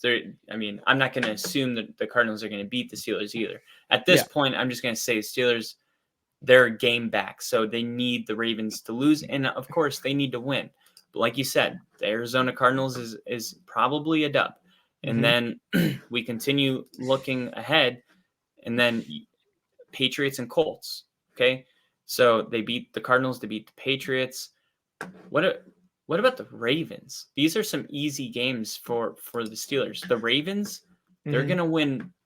This is my prediction. Okay, they're going to go 2-5 in their last 7, or one, 2, 3, 4, 5. No way. 2-3. They're gonna go 2-3, and I think because of that, the Steelers actually. So they're playing the Rams next week. Okay, I think that might be one of the wins. Then they got the Jags.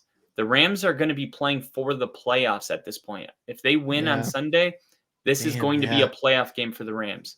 Then they play the Jags. Then they play the 49ers. Then they play the Dolphins. And Rick, those are all very, very, very tough games. And then I think it comes down to week 18, Steelers, Ravens. I think the winner is going to win the division. And I think the Ravens are the better team by far. I just think the schedule is much more favorable for the Steelers down this home stretch. You got the Bengals without a quarterback. You got the Patriots and the Cardinals. The Colts and Ravens are really your hard games. And then the Seahawks, December 31st. I don't even know if they're going to be playing for anything after the lose streak that I think they're going to go on. Damn. So it seems crazy right now because we can't even believe the Steelers are in the playoffs somehow. But there is a scenario where the Ravens' opponents are too much and the Steelers kind of just bully all these lesser opponents and end up,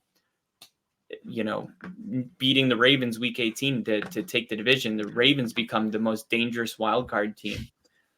I think the Ravens could go 3-2 in the last 5 weeks. Yeah, I think they could too. I think they beat the Rams 4-1 maybe. Yeah, I think they beat the Rams. I think Jacksonville and San Francisco are those toss-up games. I think they beat the Dolphins and the Steelers if it really does come down to a Week 18 Steelers versus Ravens division matchup. You want Lamar to have that first or home game, right? Possibly still be the 1 seed in the AFC. You're gonna want to buy. Absolutely get a buy. Why not?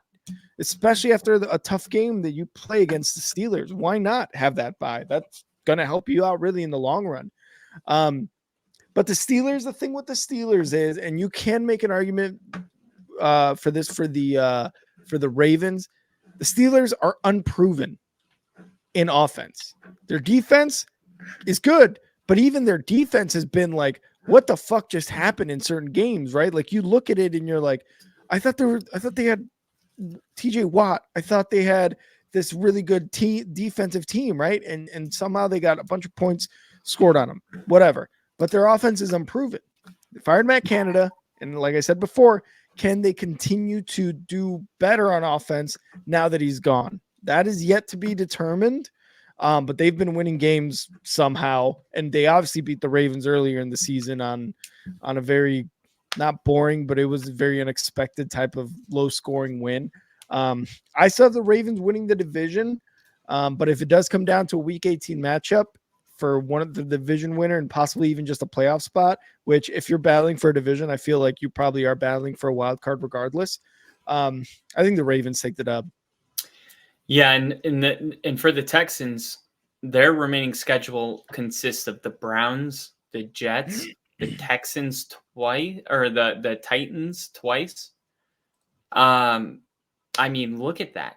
Jets, Titans, Browns, Titans, Colts. So I don't hate that schedule though. Oh my God, dude. It's like you might as well just give them 4. And that's why it's like the only game that is not an easy win is against Denver. And if the And the Texans, Colts. yeah, and the Colts. So, I mean, that just shows you how important this is, because if Denver can get a Mhm. 1-game lead on the Texans, then Yes. if Texans win out, Denver wins out, they Mhm. control their own fate.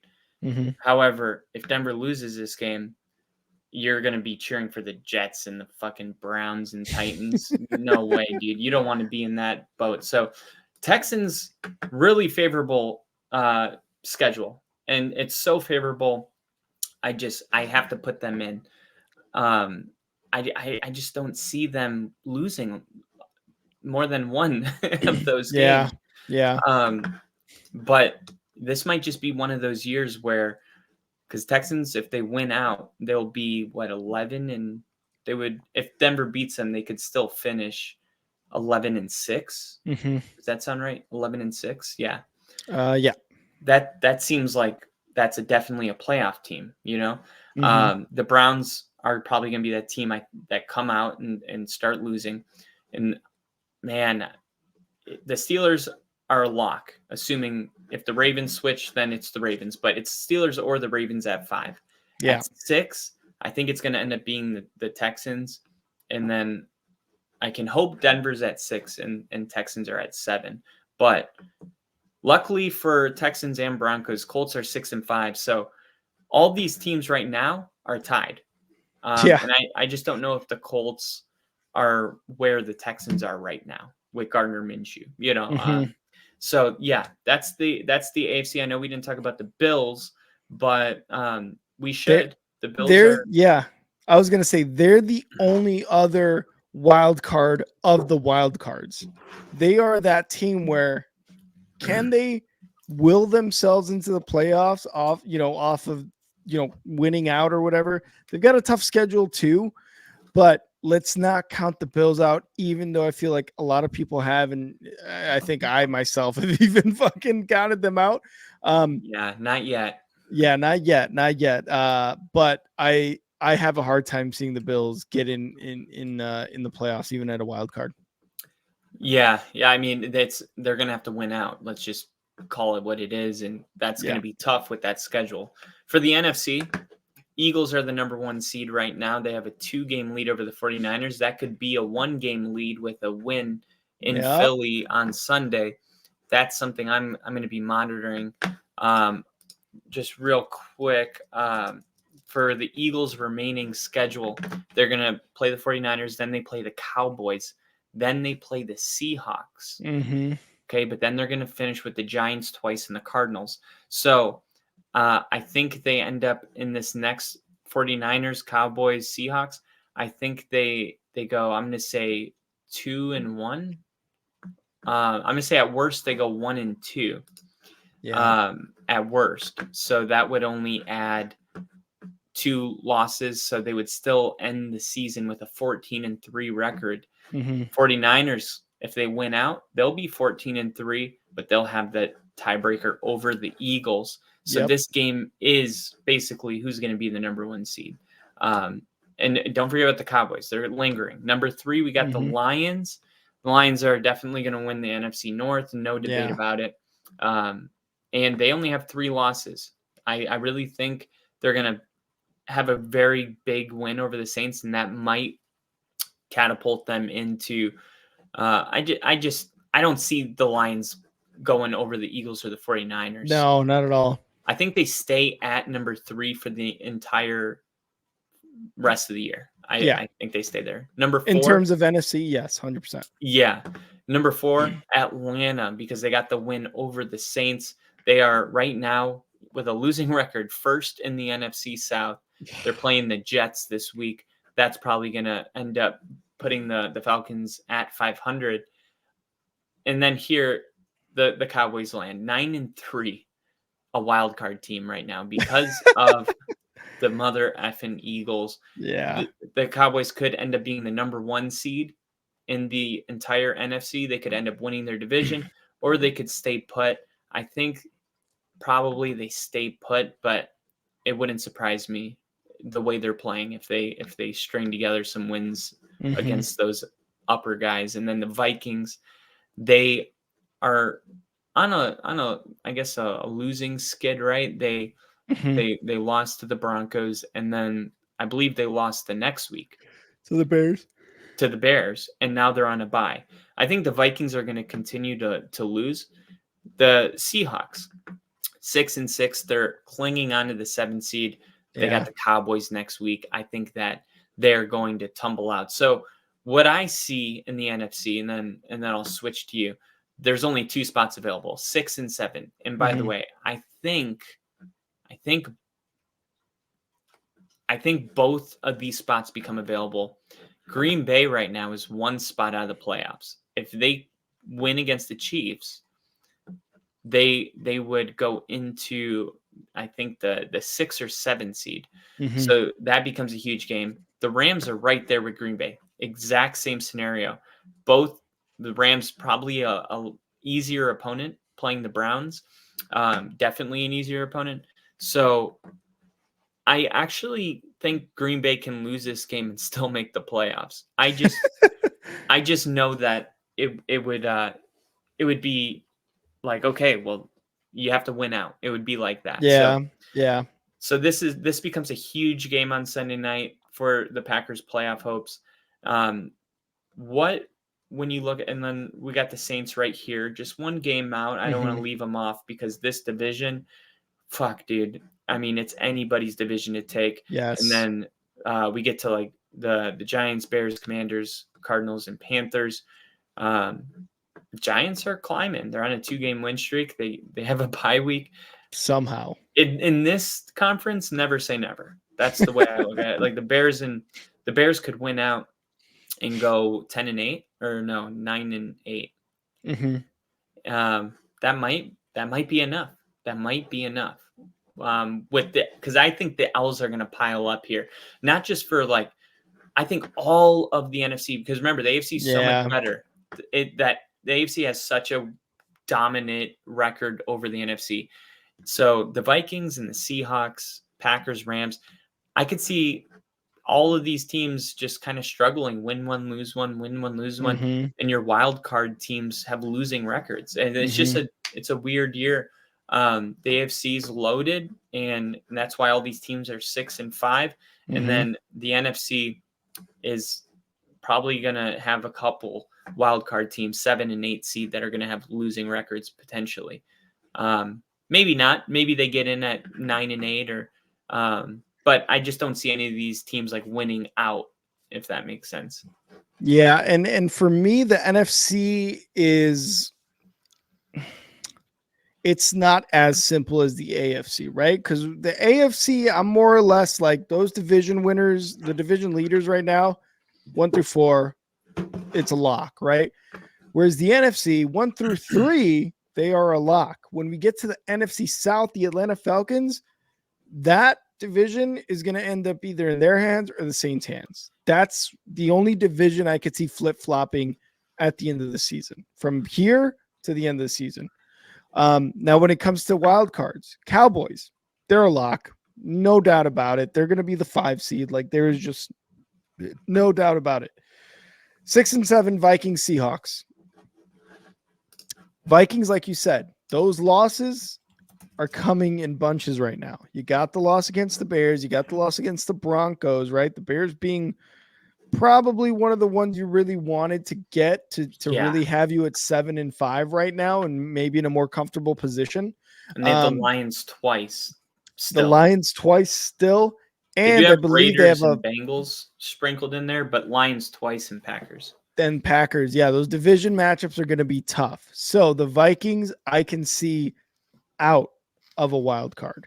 The Seahawks, it sucks, man, because the Seahawks have such a difficult stretch of games as well coming up, and they've already played a couple of them where they've lost bad up against the 49ers and now the Cowboys. This wasn't a bad loss against the Cowboys, but it was a loss regardless, and that's always bad. So they have a tough stretch of games coming up even after the Cowboys. The Packers, again, I don't think they're going to beat the Chiefs. And honestly, I can see them sneak into the playoffs past the Vikings. It's just the Rams are right there. And the Rams, I think, can also get into the playoffs. Honestly, I can maybe even see 3 teams from the NFC West and 2 teams from the NFC East be in this playoffs with the Seahawks, with the Rams, and with the Cowboys. The NFC North, the Vikings and the Packers, not good enough. The Saints are the 10th seed right now. And they're either going to win the division or they're going to be out of the playoffs. The Bucks, not good enough. Giants, not good enough. Bears, Commanders, Cardinals, Carolina Panthers, definitely not good enough. A lot of things have to happen for these really like bottom leaching teams, like for them to even sniff a playoff spot. Really, when you look at it, it's the Rams, it's the Seahawks, it's the Cowboys, and it's a mixture of either the Falcons or the Saints winning that division and being in the playoffs. Could I tempt you with something? What's up? The whole thing about Denver landing at 7 or 8 in the wild card, or 6 or 7. Mm-hmm. Is there a scenario where Denver just straight up wins their division? Because I wanted to put that up there for you, but I just have a hard time seeing the Chiefs collapse. Now look, if they lose to the Packers, they play the Bills, who are coming off a bye the next week. And that's why I started thinking about it too, because the Chiefs lost this year against the Broncos for the first time in 9 years, something like that. So, I don't want to bring it up, but hey, that's over with. That is over with. So, streaks are meant to be broken. Chiefs can lose. Denver can win. They can be division winners. That is insane. That is absolutely insane. But fuck, dude, that would get me so hard. Do I think it'll happen? Unfortunately, no, Kyle, I don't. I really do think the Broncos are a wild card team. And yeah, I did. I was thinking about it, though. I was thinking of bringing it up because I was like, ooh, that is interesting. But the Chiefs collapse. The Chiefs, if at the beginning of the season you said, what's more likely to happen, the Chiefs winning streak against the Broncos being broken or the Chiefs completely collapsing in the second half of the season, I'm like, oh yeah, the Chiefs are going to lose to the Broncos this year. You know what I mean? And obviously it happened, but the collapse, I can't see it happen. Well, they got the Packers on Sunday night. That'll be a tough one. Then they play the Bills on the road. Mm-hmm. Patriots, that'll probably be a get-right game. They do have Raiders and Chargers. Probably wins. But the Chargers always play the Chiefs tough. And then the Bengals will be a dub, which basically sums up to, like, if the Packers don't beat the Chiefs, Denver's not taking the division. So it really You're really rooting for the Packers. Yeah. It really does come down to that game. So that's the playoff picture as it stands right now. This is one of the most fun times of year to see, man, the Packers just getting 2 wins in a row puts them from here, just getting 2 freaking wins, and all of a sudden it's like, it's hard to even remember that you were just 3-6 and the season was over. Now all of a sudden you're 1 game out, and this is what's so fun about the NFL. And I'm just hoping that our fun has just begun. I would really hate for just L's to start piling. Yeah, I 100% get you, and I love when the playoff teams, the 1 through 7, and in the hunt graphics start popping up in games during the season. Like, I love that. It really, like, okay, I know the season's almost over, but the playoffs are almost here, and that is exciting football. No matter if it's a wild card, a divisional round, championship round, it's all super exciting, and it all leads to the biggest gaming event of the year, the Super Bowl. So the all staple. But yeah, that's my NFC. Again, I have a tough time seeing anyone from the NFC South other than the division winner being in it, or anyone from the NFC North other than the division winner being in it. So that's what I got. Yeah, basically no bold predictions. Sorry, I'm not bold this week, Kyle. Oh man. All right. Well, I hope you guys enjoyed that breakdown. ladies and gentlemen, it It's is time. For what, Kyle? For the time. time. It is time for the chives. I like to keep the chives light and happy. They're not going to be today. Oh And my God. today was a weird sports day. We have two players that have been kind of like a model player of two different leagues that just Mhm. can do no wrong. LeBron James for basketball, like his manager got caught gambling on basketball games and he's been Really? going off the last couple of games, and it's just funny Wow. because it's like he's in trouble. Wow. And you know when the NBA has like their golden child, they want to protect him. So the fact that this even got leaked is really, really bad. The Mhm. one that is upsetting the most is right here. Von Miller. Von Miller's mugshot has officially been released as Oof. 7 hours ago. Von Miller arrested in Dallas. He was charged with assaulting his pregnant girlfriend. Oof. Star NFL linebacker Von Miller is accused of assaulting his pregnant girlfriend at their high-rise apartment in Dallas this week, according to multiple police sources, police officials, and court documents obtained by WFAA Thursday. So they're just telling you how they know that. Dallas police officials confirmed that a warrant for a third-degree felony charge of assaulting a pregnant person has been issued to 34-year-old Von Miller, who plays for the Bills. He immediately posted a $5,000 bond and was released from custody. So Von Miller's not in jail right now. Mhm. The Bills, they released a statement saying, "We were made aware of the incident following Von Miller. We're in the process of gathering more information and will have no further comments on this point."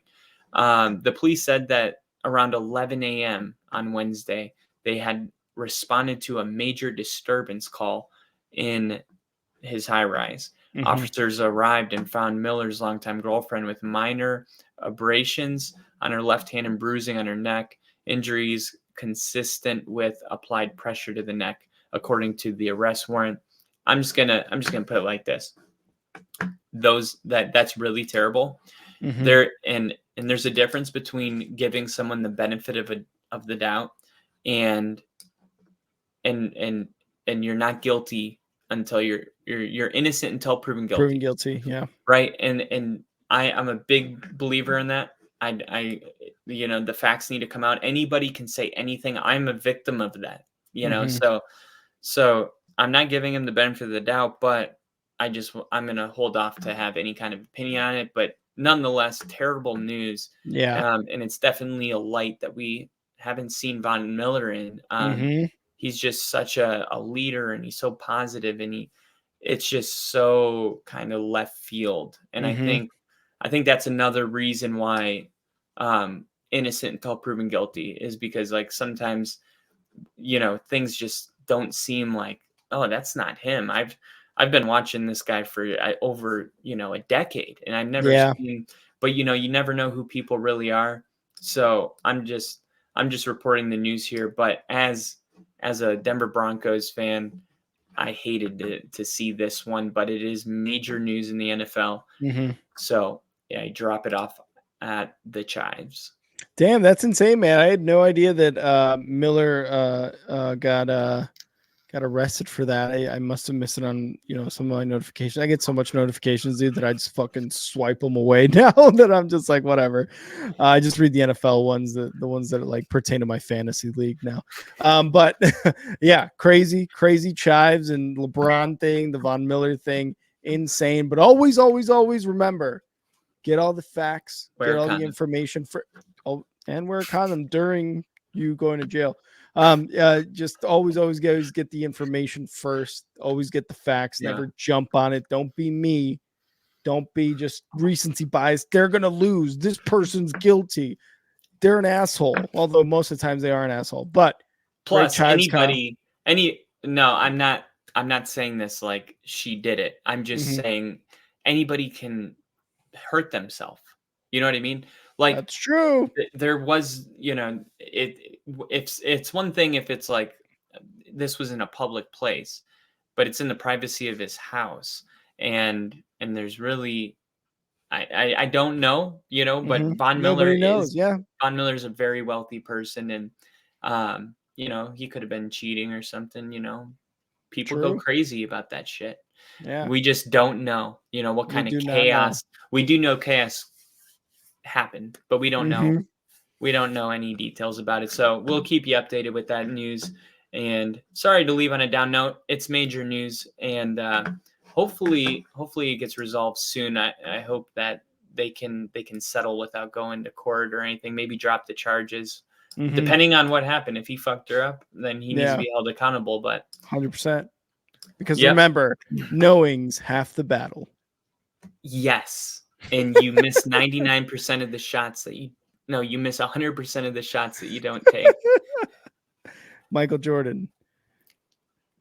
The Office. Love it. All right. Well, thank you guys so much for joining us for our Week 12 predictions episode. Obviously, we talked about Week 12 predictions and the playoff picture, what it looks like now, ended it with the chives. Thank you, everybody who was in the comments. Quincy, we had Bill, and we had a couple other people as well during our live stream of Thursday Night Football. And if you're tuning in after the live stream, please drop a like, please follow, please drop a comment. We always love having conversations with people who follow us and comment and have conversations with us. We love having conversations with y'all in the comments. So please make sure to do that. And you can follow us on Twitter, where we also have a ton of conversations with our followers. And now Rick, for myself, you could follow the Only Football Twitter at Only Football KR. Kyle, where can they follow you on Twitter? Right there, FTBLONLYPODCAST. Follow. Go follow. Send us some DMs. Send us, tag us in some shit. Bill is always tagging us and sending us stuff, and it's always a great time. Him, Angel, Lil E, a bunch of other people are always having great conversations with us, and we're always talking back. We're always talking shit with each other. We love it. So go ahead and follow us, and please subscribe and like the video, share the video to all your friends and family, and let them know about Kyle and I, about a sad Bears and Broncos fan, maybe more sad on the Bears side, getting a little bit happier on that side with the Broncos, right, Kyle? I'm just getting set up for the ultimate drop. That's all this is. They got to find new creative ways to break your heart. They can't just do it the same way. They're like, no, Yep. well, maybe, Yep. no. As a Bears fan, I know that all too well. Thank you, everybody who tuned in. Thank you, everybody who watched. Kyle, always a pleasure. I'll see you next time, brother. Hell yeah, I love it. See ya. See ya.